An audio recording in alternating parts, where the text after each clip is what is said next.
United မှာကြိုးဆိုပါတယ်ကျွန်တော်တို့အသင်းရဲ့ United ကစားသမားတွေဖြစ်တဲ့ Antonio, Jadon Sancho တို့ Casemiro ရဲ့အပြောင်းအရွှေ့ကိုကျွန်တော်တို့သုံးသပ်ကြည့်အောင် Casemiro ကဆိုရင်တော့အသက်အရွယ်ပိုင်းခြားရကျွန်တော်တို့ United အသင်းနဲ့ဘယ်လိုမှအမွေနဲ့ကစားသမားတူလို့ကျွန်တော်ကတော့မြင်မိတယ်။ရေအမတ်ထွက်မှာကောင်းခဲ့တာမှန်တယ်ကျွန်တော်တို့ United ကိုရောက်ခဲ့တဲ့ပထမရာသီမှာလည်းကောက်အံဝင်ခဲ့တဲ့ကစားသမားတူဖြစ်တယ်။ဒါပေမဲ့ Casemiro ကအသက်က33နှစ်ရှိနေပြီ။နီးပြအမွေရဲ့ကစားကွက်မှာဘယ်လိုမှကိုအမွေနိုင်တော့တဲ့ကစားသမားတူဖြစ်တယ်။ပထမပိုင်းလောက်ဒါကောင်းနိုင်ပေမဲ့ဒုတိယပိုင်းလောက်ရောက်ထားတဲ့လူစားမလဲရင်ဒီကစားသမားကဘလို့မှအသုံးဝင်တော့တဲ့အနေအထားတစ်ခုမှာ United နီးပြအမိုရင်းကလည်းရောင်းချဖို့အတွက်တောင်းဆိုထားတဲ့အနေအထားတစ်ခုမှာရှိတယ်။ဒါပေမဲ့ဒီကစားသမားက United အသင်းကနေမပြောင်းရွှေ့နေတာပဲဖြစ်တယ်။ဘာလို့လဲ။လောက်ခလာတာမြင်မာစွာရရှိနေတယ်။ United အသင်းမှာပွဲထွက်ခွင့်တနေရာတို့ကိုရရှိနေတယ်။ဒီကစားသမားတွေကို United အသင်းကမရောင်းချနိုင်တော့အသင်းကခေါ်ယူပေးမဲ့ကစားသမားတွေကကြံ့ကြာမှုဖြစ်နေတာပဲ။ဒီလိုရှင်နေတစ်ခုမှာကျွန်တော်တို့ United အသင်းရဲ့လာမယ့်ရာသီကတော့ဘလို့မှကိုမျှော်မှန်းလို့မရတဲ့ရာသီတစ်ခုလို့ကျွန်တော်ကတော့မြင်မိတယ်။ Casemiro ကလည်းအသင်းကနေမပြောင်းချင်ဘူး။ United အသင်းကလည်းရောင်းချဖို့ခက်နေတယ်ကျွန်တော်တို့ United အသင်းကိုရောက်လာမဲ့ကစားသမားတွေကိုလည်းဒီကစားသမားတွေကိုရောင်းချပြီးမှသာအသင်းကပြန်လည်ခေါ်ယူနိုင်မှာဆိုတော့ဒီအပြောင်းရွှေ့ကလုံးဝချလဲလိုက်နေတာပဲ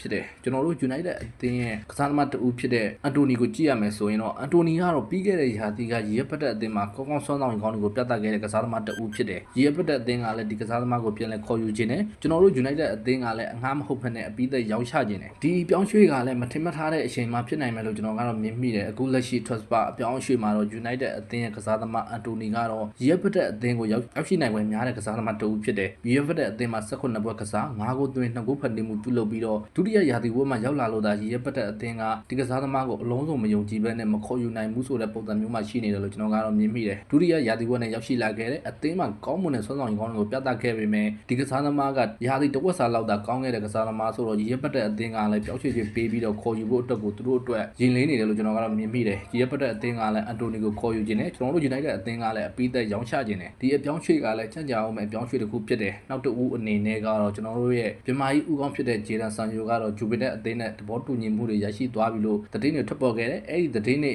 နောက်ဆက်တွဲမှာတော့ United အသင်းရဲ့ကစားသမား Jadon Sancho ရဲ့အပြောင်းအရွှေ့မှာကတော့ United အသင်းကတော်တော်ကိုခေါင်းစားစရာတစ်ခုလို့ကျွန်တော်ကတော့မြင်မိတယ်ပြောင်းရွှေ့ကြီးကလည်းယူရို25သန်းလောက်တာ United အသင်းကလိုချင်တာဆိုတော့ဒီအပြောင်းရွှေ့ကဖြစ်ဖို့တော့များတယ်ဒါပေမဲ့ Jadon Sancho ရဲ့လောက်ခတ်လာတာမြင်မာမှုကြောင့်မို့ဒီအပြောင်းရွှေ့ကကြံ့ကြာတာဖြစ်တယ်ကစားသမားကလည်းသူပြောင်းရွှေ့မဲ့အသင်းကလောက်ခတ်လာတာအပြီးပေးတာကိုလိုချင်တယ် United အသင်းကပေးတဲ့ပမာဏကိုတော့ဘယ်အသင်းမှမပေးဘူးလို့ကျွန်တော်ကတော့မြင်မိတယ်ကောင်းမွန်တဲ့စွမ်းဆောင်ရည်ကောင်းလည်းမပြနိုင်ဘူးချက်စီးသင်းမှာပွတ်ထွက်ခွင့်ရတာတော့နီးပြရဲ့ယုံကြည်မှုကိုအမိရမစုပ်ကိုင်နိုင်တဲ့ကစားသမားတူလို့ကျွန်တော်ကတော့မြင်မိတယ်ဒါပေမဲ့ United အသင်းရဲ့ဒီ transfer အပြောင်းအရွှေ့မှာဒီလိုကစားသမားတွေကိုချင်းထုတ်ပြီးမှသာ United အသင်းရဲ့လိုချင်တဲ့ကစားသမားတွေ United အသင်းကိုပြောင်းရွှေ့ကစားခြင်းတဲ့ကစားသမားတွေခေါ်ယူနိုင်မှာဆိုတော့ဒီကစားသမားတွေကိုဘယ်လိုပုံစံမျိုးနဲ့ United အသင်းကချင်းထုတ်သွားမှာလဲဘိုင်းရတွေကတော့ကျွန်တော်တို့ United အသင်းမှာတော်တော်ကိုများတယ်လို့ပြောလို့ရတယ်နီးပြအမိုရင်းကဒီကစားသမားတွေနဲ့တော့ထပ်ပြီးတော့ရှေ့ဆက်မယ်ဆိုရင်တော့လာမယ့်ရာသီလဲအဆင့်ကတော့1 to 10ဝင်မင်းအောင်ကန်ကောင်းလို့ပြောရင်းနဲ့ပဲကျွန်တော်ရဲ့အဆင့်ကိုအဆုံးသတ်ပြရသေးကျွန်တော်ရဲ့ United Football Channel ကတော့မန်ယူသတင်းများကိုနေ့စဉ်တင်ဆက်ပေးနေတာမို့ like and follow လေးလုပ်ပေးတော့မြတ်ရက်ခံပါတယ်အားလုံးကျေးဇူးထူးတင်ရှိပါတယ်ခင်ဗျာ